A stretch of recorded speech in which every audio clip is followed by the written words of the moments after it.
part of your speech? No, Okay. I'm starting right now. Good morning, or afternoon, fellow Toastmasters and honored guest. I guess you're technically a guest even though you're also a Toastmaster, a guest for today. Today I'm going to take on a challenge to myself and also a lesson to all of us Toastmasters on what do you do when you have a speaker not show and you have an opportunity to give that speech you wanted to give for a long time, and Toastmasters refer to it as a pocket speech. But you're not really sure, do I know enough? Am I ready?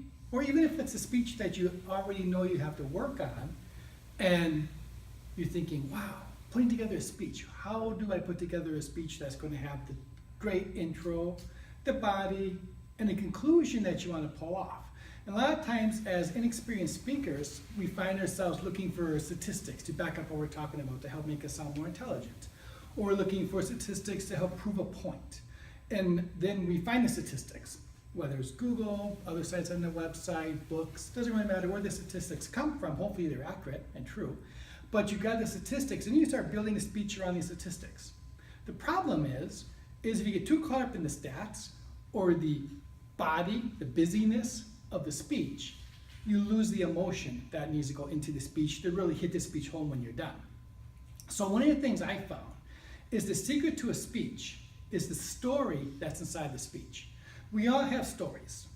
We all have things we can draw from personal experience, stories we've heard of other people. Now we can take a topic or presentation that we're not really sure where to go with, and then tie stories into that to help hit the point home. Challenge though is how long does it take to do that?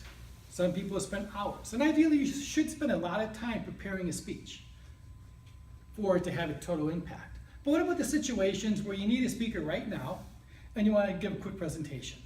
I call it a 5-minute pocket speech. So today, for this purpose of this exercise, I am going to now ask the audience to give me a topic. Well, a couple different topics, because I don't want anyone out there to think, oh, that person had picked the topic and he had a week or month to focus on that topic. I won't know what I'm going to talk about until now, and then I'm going to let you inside my head for a couple of minutes while I organize a presentation. Then I'm going to turn around, kind of like you were jumping over the Grand Canyon, and attempt to give a presentation on something I have no idea what I'm going to talk about, because I don't know the topic yet, in 5 minutes or less. Can it be done? I don't know. We'll find out. Kathy. My favorite vacation. My favorite vacation. Perfect.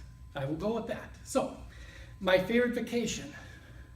I have a few of those. I think most of us in the room does. Which actually I was afraid it would be something like world peace or something that, how am I going to come up with a 5-minute speech around a very wide open topic? World vacation, that's great. Because we all have had world vacations. But it's my favorite world vacation. So now I have stories that I can draw back. And kind of like if you think about putting together a speech as doing table topics. As Toastmasters, we all do table topics from time to time. A pocket speech is kind of like a table topics, but instead of 2 minutes, it's 4 minutes, or it's 5 minutes, or it's 6 minutes. So, one of the things I found real helpful when I started putting together speeches is what I call a speech block. So I create a block, and then break it into 6 steps. And Chad, if you could do me a favor and hold the green card up, not for the sake of time, but when I'm right about 5 minutes left of the presentation, so I know when to begin. So the beginning, So obviously. timing from now, another 5 minutes? No, when I have 12 minutes, so right around You minute prefer 5 number minutes altogether. 7. Yeah, once I reach like minute 6, minute 7, so I know to actually begin the presentation. Kind of want to leave myself 5 minutes to actually get the presentation I'm going to create. Does that make sense? Halfway through. Yes. So you want me to let you know when 5 minutes has been up, as long as it's between 6 and 7 minutes, and that's from the beginning. Correct. So I got it. Cool. So the very first thing is intro, right? Every good speech, every good story, every good book needs to have an intro. The last thing is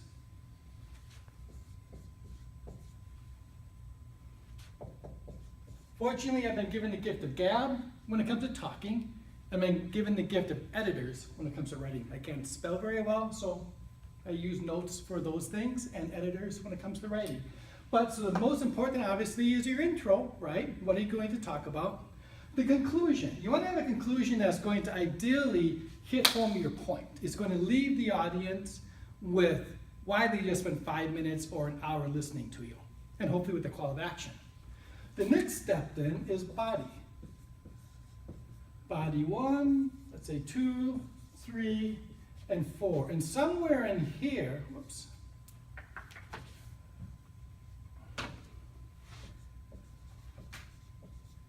Summary, how do you spell summary? S-U-M-M-A-R-Y. Thank you.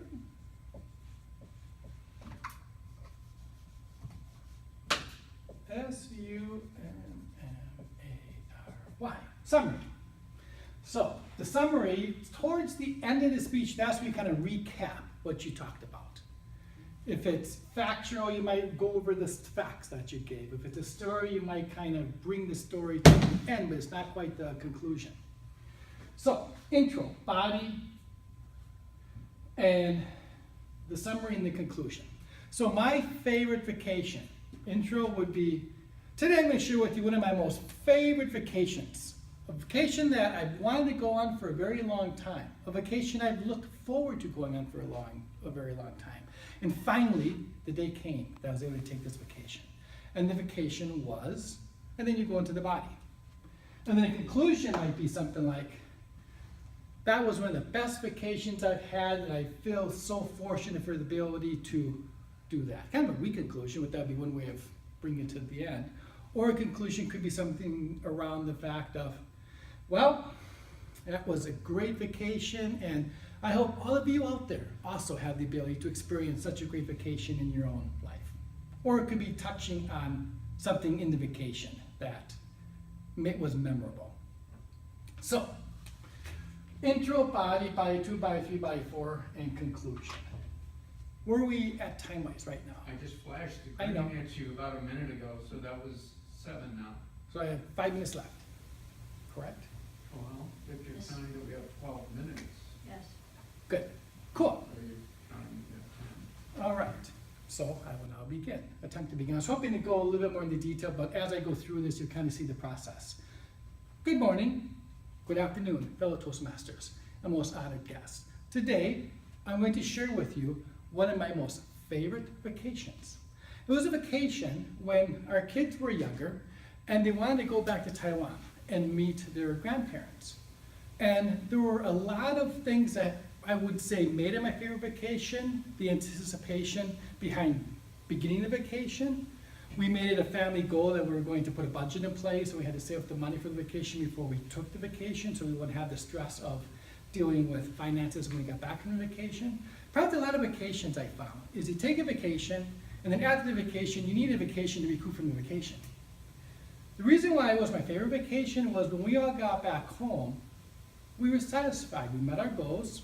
Kids met the grandparents. My wife had a great time with her own parents.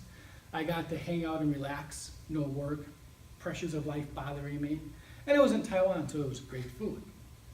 Some of the things that made it a really true favorite vacation, though, was just being around family. I don't know about you guys, but though family brings in a dynamic of stresses, there's also a certain amount of comfort in just knowing that you're with your family, with people that you care about and that care about you with no strings attached. And though flying over to Taiwan was a long airplane ride, for the most part, especially since the kids were small, it was pretty painless. The kids slept a good part of the way, had decent food on the flight. The flight was fun. We landed in Taipei, spent 2 nights in what they refer to as the Army Hotel there, where a lot of the Taiwan military they stay at. And it was cool because we're in this hotel room, and looking out the window, kind of like the window behind us there, you could see what was equivalent to the Taiwan White House, the President Building, literally 2 blocks away. Can you imagine staying in a hotel here in Washington, D.C., where the White House is 2 blocks from where the window is at? And we could go down and walk up to the stairs where they would have these soldiers that just stood in perfect position. And took a lot of really cool pictures, and then we went home and had a lot of really good talks with the family members. The kids got to play and meet their extended cousins and really create a bond. I would say from that vacation, even to this day, we went back over Christmas for another 2.5 weeks. And because of the vacation we had when they were little and the connections they made then, they were able to expand on that. They were able to kind of come back, hey, we're here, how are you doing? And you exchange stories, things that happened in the past. Just being back together again was a lot of fun. And also they created pen pals from their first vacation that they were able to reconnect with when we went back this last vacation.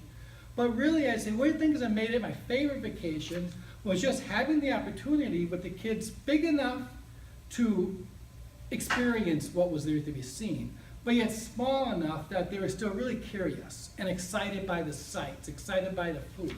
Some of the food was interesting. Some of the food was exciting. Some of the food was a little scary, but still good in its own right. And just, again, having that family time together really made the vacation, I think really hit the vacation home as, again, one of my favorite vacations. If I were to, I've had other vacations in the past that were fun for different reasons, but if I were to really set back and think about how being with family was certainly a plus, being back in Taiwan and being able to eat the food again was definitely a plus as well. Reconnecting with friends that I had and saw when I was there that I haven't seen in years was a plus. But ultimately, it was just being together again with family, that reconnection that I'm sure all of you have experienced. And I guess as I leave you today, if you have an opportunity for such a vacation, please take it. It is well worth the expense, well worth the energy put out, because I know it too could be your favorite vacation. Thank you.